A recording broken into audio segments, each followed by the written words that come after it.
ଭଲ ପାଇବାର ଶବ୍ଦ ଶୁଣିଲେ ଏହା ଏକ ମିଠା କଥା ବୋଲି ଲାଗେ, ଏକ ମିଠା ସ୍ୱପ୍ନ ବୋଲି ଲାଗେ। ଯିଏ ଭଲ ପାଇବାକୁ ନିଜର କରିଛି ସେ ହିଁ ବୁଝିପାରିଛି। କଥାରେ ଅଛି ନା, ଭଲ ପାଇବାକୁ ସେ ହିଁ ଠିକରେ ବୁଝିଥାଏ ଯିଏ ଭଲ ପାଇବାରେ ହାରିଥାଏ, ଯିଏ ନିଜଠୁ ଅଧିକା ଭଲ ପାଇ ଧୋକା ଖାଇଥାଏ। ଗୋଟିଏ ଝିଅର ହୃଦୟ ଭାଙ୍ଗିଲେ ସେ ଆଉ କାହାର ହେବା ପାଇଁ କିଛି ସମୟ ବି ଲାଗେ ନାହିଁ, କିନ୍ତୁ ଜଣେ ପୁଅର ହୃଦୟ ଭାଙ୍ଗିଲେ ନା, ନିଜ ଦୁନିଆ ନିଜ ହାତରେ ହିଁ ନଷ୍ଟ କରିଦିଏ। ଖାଲି ଜୀବନ ହିଁ ନଷ୍ଟ କରେ ନାହିଁ, ନିଜ ସ୍ୱପ୍ନ ସହିତ ପରିବାରର ସ୍ୱପ୍ନ ମଧ୍ୟ ନଷ୍ଟ କରିଥାଏ।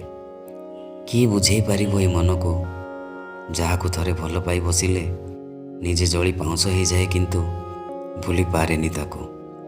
ଭାଇ, ଅଜବ ଏହି ଭଲ ପାଇବା। ଯେତିକି ମିଠା ଲାଗେ ତାଠୁ ଅଧିକା କଷ୍ଟ ହିଁ ଲାଗେ।